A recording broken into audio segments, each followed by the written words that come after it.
তাদেরকে বলবো অনেক ইবনে মুগিরাকে নবী বলেছেন তোমার ধর্মের কোন দোষ আছে খোঁজ না।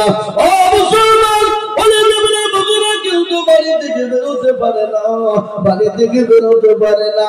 সবাই যখন এরকম কথা বলতে শুরু করে, ঘরের ভিতরে একদিন চলে গেল, দুদিন চলে গেল, 3 দিন চলে গেল।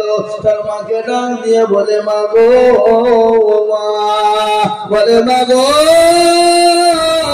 একটা কথা আপনাকে জিজ্ঞাসা করবো মা। বলে বাবা রে কি কথা বলবে বলো। বলে আল্লাহর নামে মুহাম্মদ তিনি লোকটি কেমন। বলে লোকটি তো বড় ভালো, তিনি তো বড় ভালো মানুষ। বলে মা গো তিনি কি ভালো মানুষ। বলে না, তিনি তো নবী, তিনি তো ভালো কথা বলেন, সত্যবাদী, তিনি যেটা বলেন সত্য বলেন, মিথ্যা বলে না। বলে মা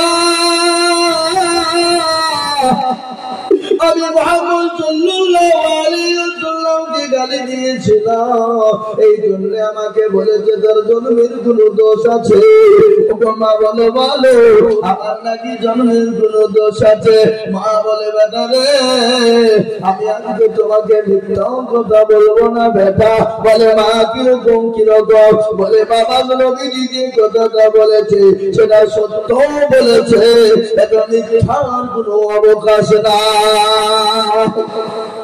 বলে মা কিরকম। বলে বেটা আমি একদিন বাড়িতে ছিলাম, হঠাৎ করে ঝিম ঝিম ঝিম ঝিম ঝিম ঝিম ঝিম ঝিম করে পানি আসছিল। তোর চাচা আমার ঘরের ভিতরে প্রবেশ করলো, আমার সঙ্গে জবরদস্তি সে মিলন করলো।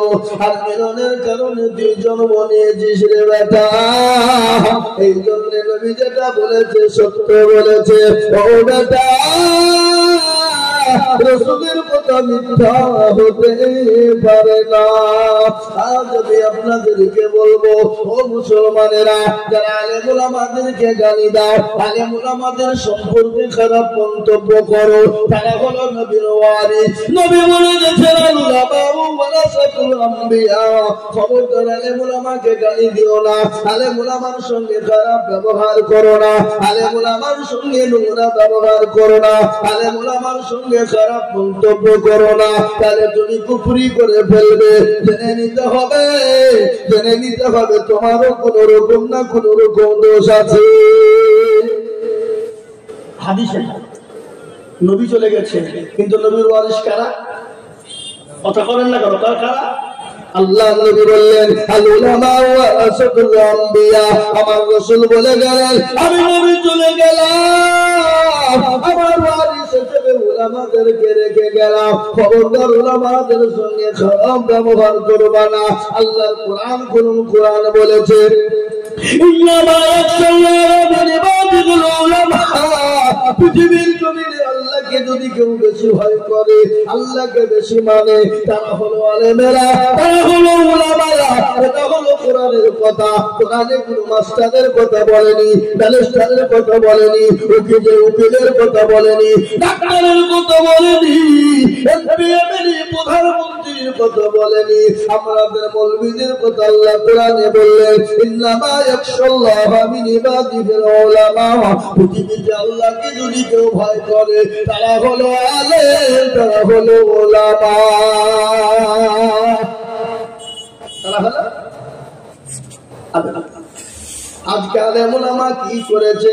আজকে আমরা কথাই কথাই বলি আলেমরা দেশটা ধ্বংস করে দিল, ওলামারা দুনিয়াটাকে শেষ করে দিল। আমি আপনাদেরকে এখনো বলি আলেম ওলামা আছে বলে কোরআন এখনো জিন্দা আছে, আলেম ওলামা আছে বলে মাদ্রাসা মসজিদ সুরক্ষিত আছে, আলেম ওলামা আছে বলে এখন আপনি ধর্ম কর্ম করতে পারেন, আলেম ওলামা আছে বলে এখন আপনি দুনিয়ার জমিনে চলতে পারেন। ও মুসলমান, আজকে কেন আলেম দেখলে বিষ হয়ে যায়? আজকাল কিছু কিছু লোক আছে মৌলবি দেখলে গা জ্বলে, জ্বলে না? এই কথা বলেন না কেন? জীবনের খোঁজ নিয়ে দেখেন, জীবনেও মৌলবির পাতা খুলে না, কিন্তু মৌলবি দেখলে গা জ্বলে। আরে মুসলমান, মৌলবির কথা মনে পড়ে না? যেদিন তোমার বাপের সঙ্গে তোমার মায়ের বিবাহ করিয়েছিল সেদিন মৌলবি। যদি মনে করো সেদিন মৌলবির কোনো প্রয়োজন ছিল না, তাহলে তোমার মা বাপ লাভ ম্যারেজ করে এমনি এমনি বিয়ে করেছিল, আর এমনি এমনি বিয়ে করে তুমি তৈরি হয়েছো। আর তুমি যদি তৈরি হও তাহলে নবী নিজে চারো সন্তান তৈরি হয়েছে, আর ওই সন্তানের মুখ দিয়ে তো নবী আলেম ওলামাকে গালি দিবে না। কি বুঝেন আপনারা? নবীকে গালি দিবে, তাই না? বলুন নবীর প্রেমিকেরা কান করে শুনে নেই, ও আল্লাহ শুনে, আল্লাহ নবী সাল্লাল্লাহু আলাইহি ওয়াসাল্লামকে যারা গালি দেয় তারা মুসলমান হতে পারে না, নবীকে যারা গালি দেয় তারা মুসলমান হতে পারে না। আল্লাহ নবীর কথা আমাদের মনে পড়ে না। আজ শুনেন বিশ্ব নবী আমাদের জন্য কি না করেছে। আল্লাহ নবী একদিন মা আয়েশা রাদিয়াল্লাহু তাআলা আনহার ঘরের ভিতরে শোয়া,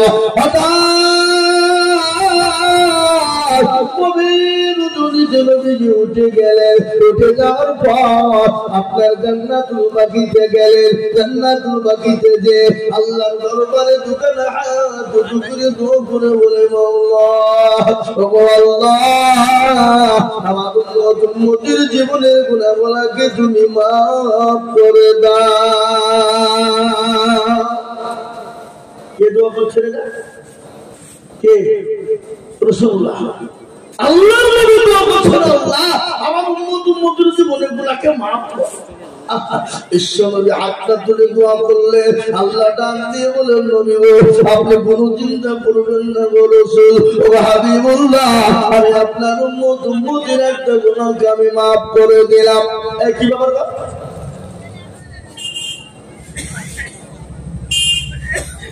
একটু বসেন, উঠবেন না ভাই আমার বাবা জীবনেরা।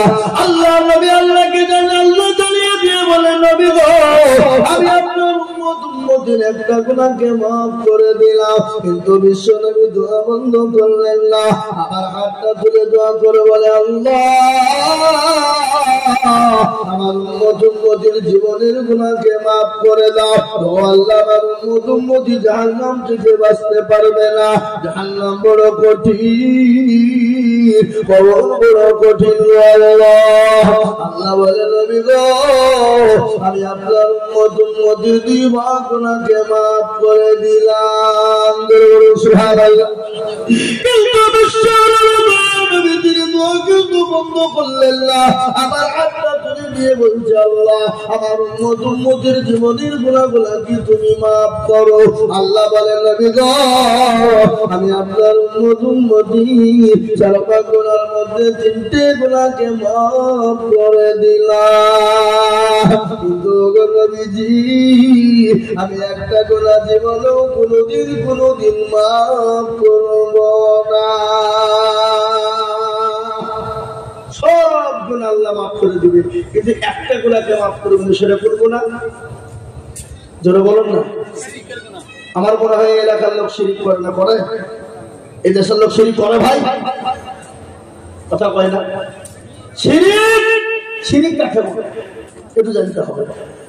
আজকে আমরা আল্লাহ ছাড়া কাউরির কাছে ভালো মন্দর মালিক বানাই, আল্লাহ ছাড়া কাউরির কাছে মাথা নত করি, আল্লাহর কাছে কাউরির কাছে সিজদা করি, আল্লাহ ছাড়া কাউকে আমরা আপনার ভালো মন্দর ভাগ্যের মালিক বলে দিই।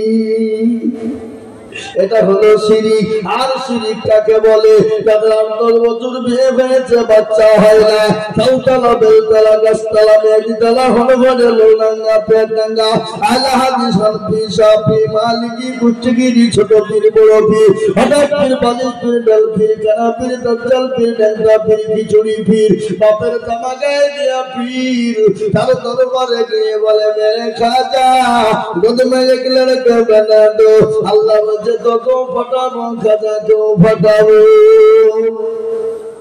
বুঝতে পারলেন না? এ বাবা সন্তান দেওয়ার মালিক কে? জোরে বলুন কে?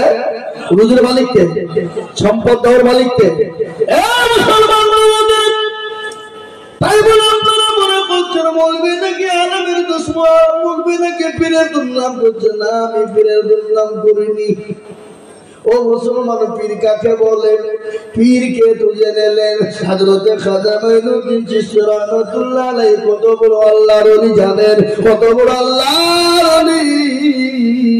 হঠাৎ একদিন ভারতের জমিনে পা রাখলেন, 90 লক্ষ কাফের হাতে গাও দিয়ে মুসলমান হয়ে গেল।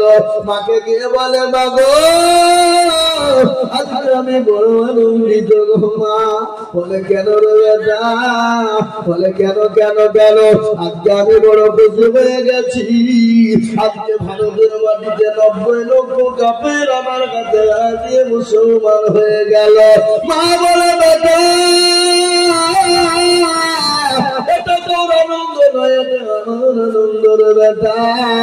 বেটা বলে মা গো এটা তোমার আনন্দ মানে আমার আনন্দ।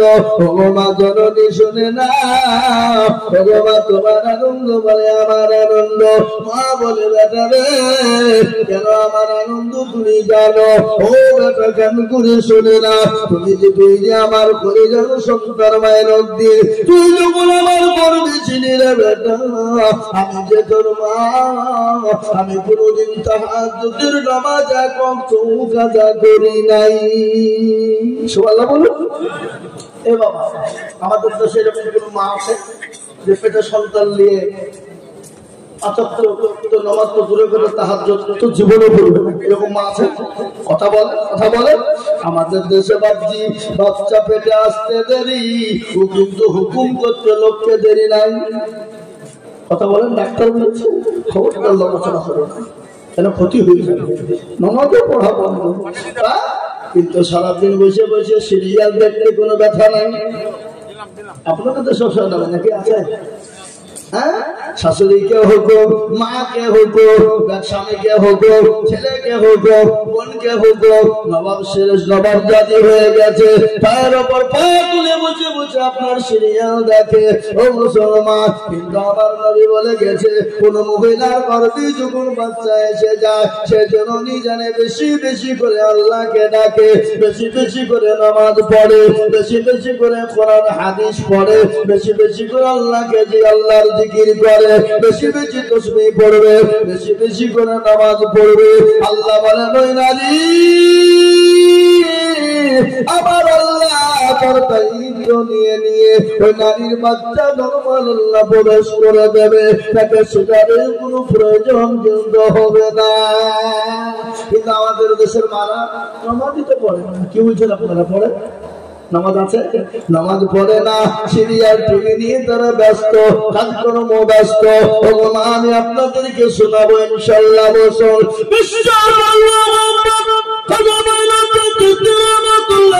বলে বাবা আর কি বলে বেটা রে, তুই যে আমার কলিজার সন্তান, কলিজার টুকরা, ওরে বেটা আমি যে তোকে আমার বুকের স্তনে 2 বছর দুধ পান করিয়েছিলাম, আমি যে তোর মা,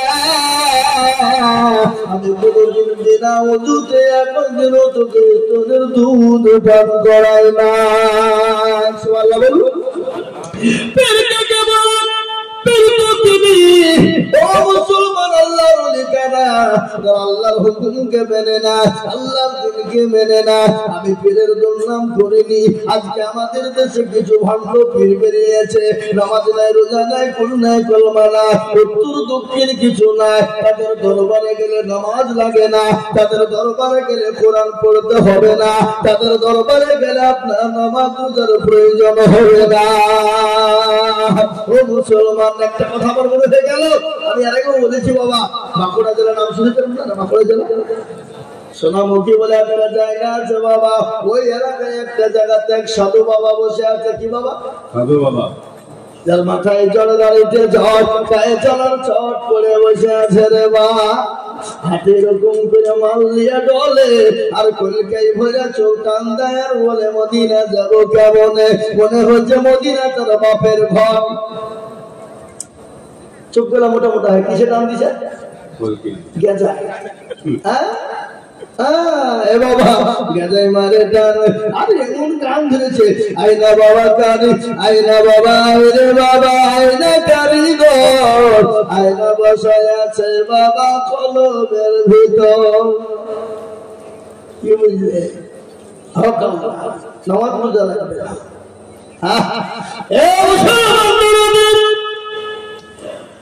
ওই দেখলাম মুসলমান ছেলেরা মেয়েরা নামাজ নাই রোজা নাই করলে কুরবা নাই উত্তর দক্ষিণ কিছু নাই। মুসলমানের মেয়েরা গিয়ে দেখছে পুকুরে ডুব দেয়, বলে পুকুরে ডুব দেয় কেন গো? বলে হুজুর গো যাদের বিয়ে হয়েছে বাচ্চা হয়নি ওই পুকুরে ডুব দিলে তাদের বাচ্চা হয়ে যাবে। আমি বলছি তাই নাকি? তাহলে এটা কাজ করো। এই বাপরা ছেলেরা তোমরা পুকুরটা বুঝিয়ে দাও। বলে কেন হুজুর? যদি না বুঝিয়ে দাও কোন ভুল বছর যদি বেটা ছেলে ডুব মারে দেয় তারও তো ছেলে হবে নাকি? বুঝলেন আপনারা? যে ডুব মারবে তার ছেলে হবে, তাহলে বেটা ছেলে ডুব মারলে তার ছেলে হবে না। এই মুসলমানেরা ধোঁকাবাজেরা আজকে তারা ধোঁকা দিয়ে মানুষের জীবনের সমস্ত সম্পদ লুট করে নিচ্ছে। আজকে তারা লুটপাট করে খাচ্ছে। নামাজ নাই রোজা নাই কোন নাই কলমা উত্তর দক্ষিণ কিছু না। কিন্তু আমি আপনাদেরকে পীরের কথা বলেছি, এখনো ভালো পীর বেঁচে আছে, এখনো ভালো পীর আছে। ও মুসলমান ভালো পীর ছিল আল্লাহু আকবার মাহবুব সুবহানাহু কুতুবে রব্বানি বড় পীর আব্দুল কাদের জিলানী রহমাতুল্লাহ আলাইহির একটা ঘটনা মনে হয়ে গেল।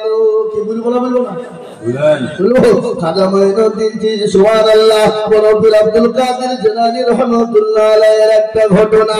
তার আব্বা জানের নাম ছিল আবু সালেহ জানি মুসা রহমাতুল্লাহ আলাইহি। একদিন তিনি খোদার তরনা পানি পান করার জন্য আপনার নীল নদীর ধরে পানি পান করবে বাবা। ইতিমধ্যে একজন খোদার তুলনায় তিনি সহ্য করতে পারেন না। একটা আপেল বেঁচে আসছিল, আপেলটা তিনি তুলে খেয়ে নিয়েছে রে বাবা। তিনি খেয়ে নিয়েছে। খাওয়ার পরে তিনি মনে মনে ভাবছেন আল্লাহ আমি কার আপেল খেলাম, কে দিল, কোথা থেকে এলো? আল্লাহ আমি তো বিপদে পড়ে যাবো কাল কিয়ামতের দিনে। আল্লাহ সে যদি আমার কাছে চাই আসামির কাঠ করে দাঁড় করে দেয় আমার কি ভাগ হয়ে যাবে। পানিতে ভেসে আসছিল। কিন্তু আমাদের ভিতরে অনেক নেতা আছে, আমাদের ভিতরে অনেক বড়রা আছে, আমাদের দেশে অনেক মাতাব্বর আছে, আমাদের দেশে অনেক চাচা আছে, আমাদের দেশে অনেক দাদা আছে। পরের মালকে লুটপাট করে খায়, পরের মালকে চুরি করে খায়, এতিমের মালকে ভক্ষণ করে খায়, এতিমকে না দিয়ে মানুষের মালকে ঠকিয়ে খাই। আছে না নাই? আপনাদের দেশে নাই নাকি? এদের আছে? এ বাবা গরিবের মালকে লুটপাট করে খায়, মানুষের হককে নষ্ট করে দেয়, হককে নষ্ট করে দেয়। কিন্তু শুনেন আল্লাহর হক আর একটা হলো বান্দার হক। কেউ যদি আল্লাহর হককে নষ্ট করে দেয় আল্লাহ ইচ্ছা করলে ক্ষমা করে দেবে। আর কেউ যদি বান্দার হক নষ্ট করে আল্লাহ যতক্ষণ পর্যন্ত ক্ষমা না করবে ততক্ষণ পর্যন্ত কেউ আল্লাহ ক্ষমা করবে না। হুকুকুল্লাহ আর হুকুকুল ইবাদ একটা হলো বান্দার হক, আজকে হুকুকুল ইবাদ বান্দার হক কোনটা বলে? আপনি জোর করে টাকা ছিনিয়ে নিয়েছেন, জমি লুটপাট করে নিয়েছেন, জমির আইনকে ঠেলে খেয়েছেন। আইন খেলার লোক আপনাদের দেশে আছে না? একে কে আছে? হাত তুলে দেখান দিলে এটাতে মাতাল তাহলে ঠিক আছে না নাই? কথা কয়। আজকে আমাদের দেশে হক নষ্ট করা লোক আছে, বোনকে ঠকিয়েছে, ভাইকে ঠকিয়েছে, বেটাকে ঠকিয়েছে, পিটিকে ঠকিয়েছে, পিটিকে ঠকিয়ে বেটার নামে সমস্ত সম্পদ লিখে দিয়েছে, বোনকে ঠকিয়ে ভাই সমস্ত সম্পদ লুট করে নিয়েছে। কাবা শরীফে যায় নামাজে দাঁড়িয়ে যে আপনার হজে যে আল্লাহর কাছে দোয়া করে বলে আল্লাহ আমাকে জান্নাত দাও। আল্লাহ বলে পাজিরে একবার মরে দাও, তোকে যায় নামাজে কি করে আমি ধরবো? আয় একবার বোনকে ঠকালছি, ভাইকে ঠকালছি, বিটিকে ঠকালছি, আপনার এতিম ভাগিনাকে ঠকিয়েছি। এরকম আছে না? না করে বলুন। ভাগিনাকে ঠকায় না, এতিমের মালকে লুট করে খায় না। চুরি করে দেয়, লুটপাট করে দেয়, চুরি করে নিয়ে নেয়, এতিমকে ঠকায়। আল্লাহর নবী বললেন সে মাল খেলো না আগুন খেলো, তার পেটটা জানে আগুন দিয়ে পুরো লুট করে নিল। আজকে আমাদের ভিতরে এরকম লোক আছে না নাই? ধরে বলো ও মুসলমান দরদি গো, আল্লাহু আকবার। আল্লাহর ওলি কাকে বলে? তিনি বললেন বাবু আমি নিলাম কার গো আল্লাহ যদি কোনো মালিক আমাকে ক্ষমা না করবে, আল্লাহ তুমি তো আমাকে ক্ষমা করবে না। ও মুসলমান দরদি আল্লাহ আল্লাহর বান্দা কাম করে শুনেলেন, তিনি আপনার খোঁজে খোঁজে খোঁজে খোঁজে বাগানের মালিকের বাড়িতে পৌঁছে গেলেন। বাগানের কাছে যখন খোঁজে পৌঁছে গেলেন, বাগানের কর্মচারীদেরকে বললেন, এ বাগানের মালিককে বলো না। বলে তুমি কি, কোথা থেকে এসেছো, কি নাম, কি পরিচয় তোমার? বলে আমার পরিচয় যাই হোক, তোমরা একবার আমাকে বলো এ মালিকের বাড়ি কোথায়, কোন জায়গাতে বাড়ি? কর্মচারীরা বললো, ভাই গো এই রাস্তা দিয়ে তুমি চলে যাও, বাড়িটা দেখবা এই মালিকের বাড়ি। সঙ্গে সঙ্গে তিনি হাঁটা ধরলেন, ওই বাড়ির কাছে গিয়ে তিনি পৌঁছে গেলেন। বাড়িতে গিয়ে বেলদা সালাম দিয়েছে। সালাম সালাম বুঝেন না? এ বাবা, কারো বাড়িতে গেলে কি করতে হয়? সালাম দিতে হয় না? এটা কে শিখিয়েছে? জোরে বলুন রাসূলুল্লাহ। এ বাবা যায় মুরব্বিরা, একটু বসেন, একটু বসেন, উঠেন না, একটু বসেন। ভাইরা আমার, বাবা জীবনের আল্লাহ ওয়ালারা, কারো বাড়িতে গেলে সালাম দিতে হয়। আমাদের কিন্তু সালাম ফালাম লাগলে আছো বলে যত হুড়ুহুড় করে দিতে, চাচা আছো, চাচি আছো, ভাবি আছো হুড়মুড় করে। কিন্তু শরীয়ত বলেছেন না, আগে সালাম দাও, তারপরে বাইরে থেকে খবর নাও, বাইরে থেকে খবর নাও, তারপরে যদি উত্তর না পায় নাম ধরে ডাকো, তারপরে দরজাতে থাবা দাও। ও মুসলমান দরদি, তিনি সালাম দিয়েছেন বাড়ির মালিক এসে বলে, বলে আমি অবাক, কোথা থেকে এসেছো? বলে ও মালিক আমি আপনার কাছে ক্ষমা চাই। বলে বেটারে তুমি কি এমন অন্যায় করেছো বলো? বলে ওই বাগানের মালিক আপনি? বলে হ্যাঁ আমি। বলে আপনি আমাকে ক্ষমা করবেন, মাফ করবেন। বলে বেটা তুমি কি অন্যায় করেছো তুমি বলো? বলে মালিক খোদার করুণায় পানির পিপাসায় নিজের ধরে পানি মান করছিলাম, ইতিমধ্যে একটা আপেল ভেসে যায়, আর আপেলটা তুলে আমি খোদার তুলনায় খেয়ে। আমি মনে মনে ভাবলাম, আল্লাহ এ বাগানের মালিক যতক্ষণ আমাকে ক্ষমা না করবে, ও আল্লাহ তুমি তো আমাকে ক্ষমা করবা না। এই জন্য আমি আপনার কাছে ক্ষমা চাই, আপনি আমাকে দয়া করে মেহেরবানি করে ক্ষমা করবে। মালিক মনে মনে বলে, আরে আমার বাগানের পেটি পেটি পেটি আপেল ভেসে যায়। কত মানুষ চুরি করে না, কত কর্মচারী চুরি করে বিক্রি করে দেয়, কোনদিন আমাকে কেউ খবর দেয় না। আর একটা আপেল বেঁচে যাচ্ছিল, আর আপেলটা তুলে তার জন্য আবার ক্ষমা চাই। এই সত্যিকারে আল্লাহ রবি নাই, ভণ্ড তাকে পরীক্ষা করা লাগবে। বলে বাবা রে আমি তোমাকে ক্ষমা করে দেব, আমি তোমাকে মাফ করে দিব, কিন্তু বেটা শোনো আমি একটা শর্ত বলবো, যদি তুমি মেনে না। বলে মালিক আপনি আমাকে যে শর্ত দেবেন আমি সেই শর্তটুকুর মাথা পেতে দেব। বলে কেন? দুনিয়াদার দুনিয়া না, এ দুনিয়ার সামান্য জিন্দেগি, কিন্তু আসল জায়গা যেটা খবর পরকালটা বড় কঠিন, জাহান্নামের আগুন বড় কঠিন। আপনি বলুন কোনটা বলবেন?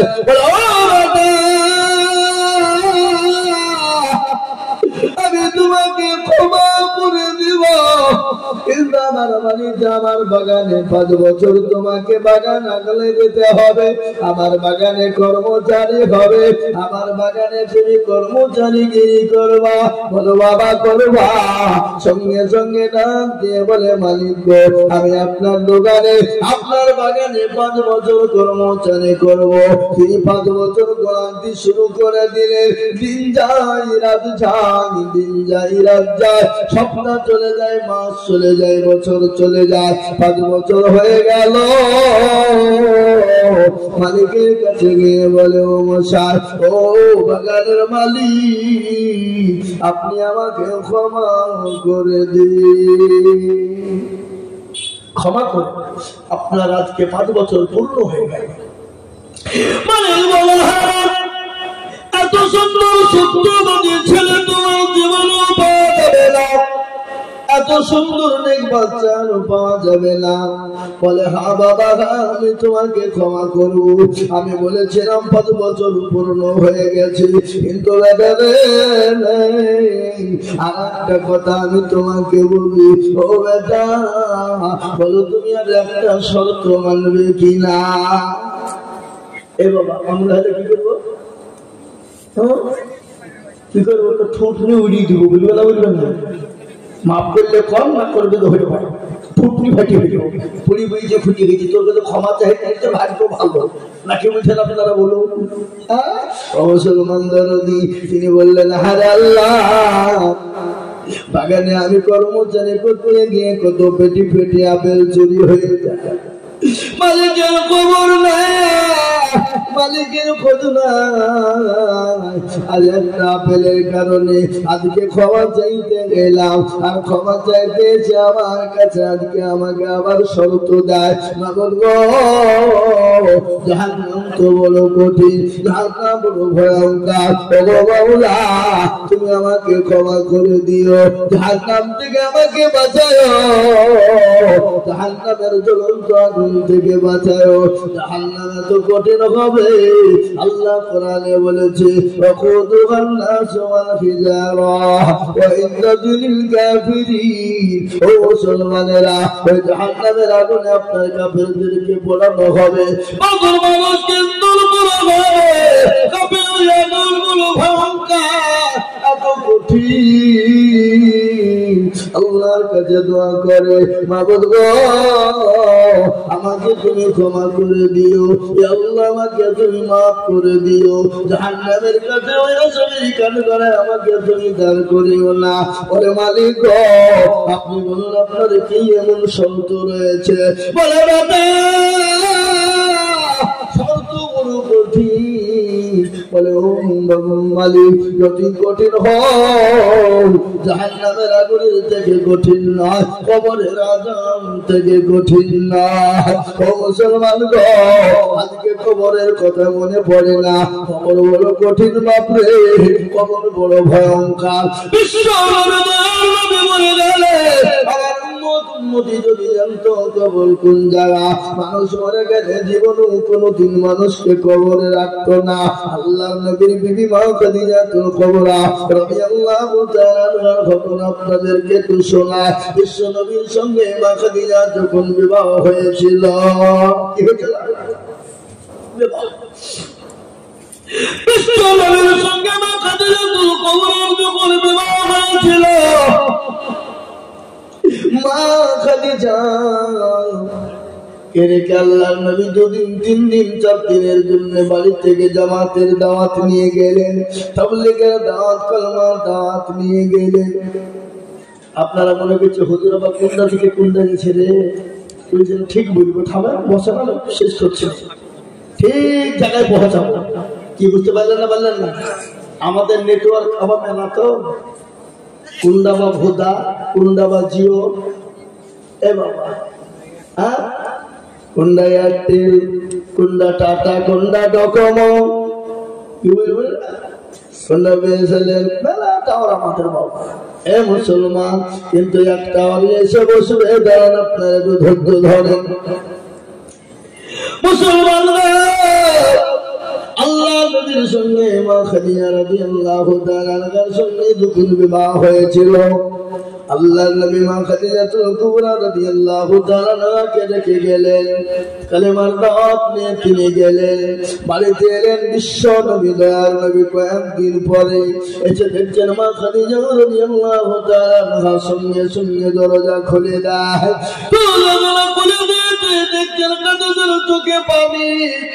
বিশ্ব নবী বললেন, খাদিজা আমি তো তোমার উপর খুশি হয়ে গেছি, আমি এত খুশি হয়ে গেছি, আমি সঙ্গে সঙ্গে দরজার কাছে আসা আর সেকেন্ডেও তুমি দেরি করো নাই দরজা খোলার জন্য।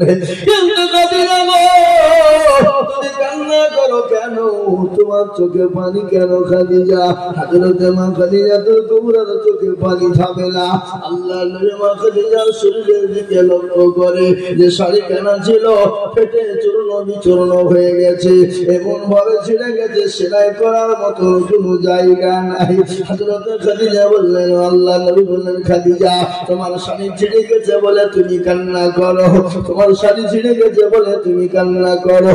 হযরতে মা খাদিজাতুল কুবরা বলেন, নবী গো, খোদার কসম করে বলে নবীজি আমার শাড়ি ছিঁড়ে গেছে বলে আমি কান্না করি না। বলে খাদিজা গো তোমার পানিতে বাজার নাই এই জন্য তুমি কান্না করো। আল্লাহর নবী বললেন, খাদিজা তোমার পানিতে বাজার নাই এই জন্য তুমি কান্না করো। বিশ্ব নবী বললেন, খাদিজা কান্না করো কেন? মা খাদিজা বললেন, ইয়া রাসূলুল্লাহ, ইয়া হাবিবাল্লাহ, ও আল্লাহর হাবিব আমার বাড়িতে বাজার নাই এই জন্য কান্না করি না। বলে কান্না করো কেন বলো? বলে রাসূল গো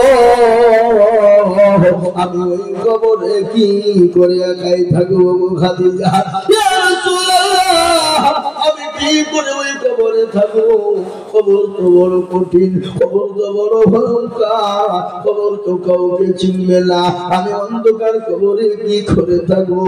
যে কবরে কোনো লাইট না, যে কবরে কোনো বাতি না, যে কবরে কোনো বিছানা না, যে কবরে কোনো সাথী না, যে কবরে কোনো বন্ধু বান্ধব না,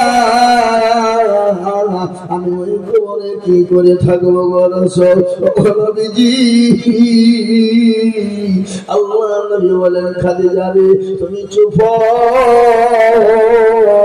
তুমি চলনা করো না। ও খাদিজা শোনো, তোমাকে ওই কবরে পাহারা দেওয়ার জন্য তোমার সাথে কবরে আমার দুইজন বিবি তোমাকে পাহারা দেবে। কয়জন বিবি? জোরে বলুন না কয়জন? কথাটা কেমন মনে হয়েছে না? নবীজি প্রথম তো বিয়ে করেছে খাদিজা, আগে আল্লাহর নবী দুইজন বিবি ওখানে কবরে কি গিয়ে কি করেছে পাহারা। প্রশ্ন হচ্ছে না হচ্ছে না জোরে বলুন। আল্লাহ নবীর বিবি খাদিজাকে বললেন, খাদিজা ও খাদিজা তুমি কান্না করো না, আমি তোমাকে তুমি চিন্তা করো না, তোমার জন্য আমার দুইজন বিবি কবরে পাহারা দিবে, তোমার সাথে হবে। আমার সঙ্গে আপনার প্রথম বিবাহ, ওগো নবী আমার আগে তো আপনার সঙ্গে আর কারো বিবাহ হয় না। ওগো নবীজি আমার সঙ্গে আপনার আমার সঙ্গে দুইজন সাথে হবে। আপনার আবার দুজন বিবি কে ছিল? আল্লাহ নবী বলেন, খাদিজা গো আমার আল্লাহ আমার সঙ্গে জান্নাতে দুজনের সঙ্গে বিবাহ দিবে। একজনের নাম হলো আসিয়া আর আরেকজনের নাম হলো মারিয়াম। সুবহানাল্লাহ বলুন। একজনের নাম হলো আসিয়া আর আরেকজনের নাম হলো মারিয়াম। বলে নবী গো আসিয়া আপনার কি করে বিয়ে হবে? বলে ও খাদিজা তুমি কি জানো আসিয়ার স্বামী ছিল তার নাম হলো ফেরাউন। আসিয়ার স্বামী কি নাম বলুন? ফেরাউন। ওই আসিয়ার উপরে যত জুলুম করেছিল, অত্যাচার করেছিল, আসিয়াকে ফেরাউন বলেছিল, আসিয়া গো একটাবার আমাকে খোদা বলে মানো, আমাকে একবার প্রভু বলে মেনে নাও, আমাকে স্রষ্টা রব বলে মেনে নাও, আমাকে প্রতিপালক বলে মেনে নাও। হযরতে আসিয়া বলেছিল, স্বামী গো আমি তো আপনাকে স্বামী ছাড়া কোন রকম ডাকতে পারি না, আপনি আমার স্বামী, আমি আপনার বিবি। ওগো স্বামী আপনি যেটা বলবেন আমি সেটাই মানবো, কিন্তু আমি আপনাকে ছাড়া আমি আল্লাহকে আল্লাহ বলে মানতে পারবো না, আমি আল্লাহ আল্লাহ ছাড়া কাউকে প্রতিপালক মানতে পারবো না, আমি আল্লাহ ছাড়া কাউকে স্রষ্টা মানতে পারবো না।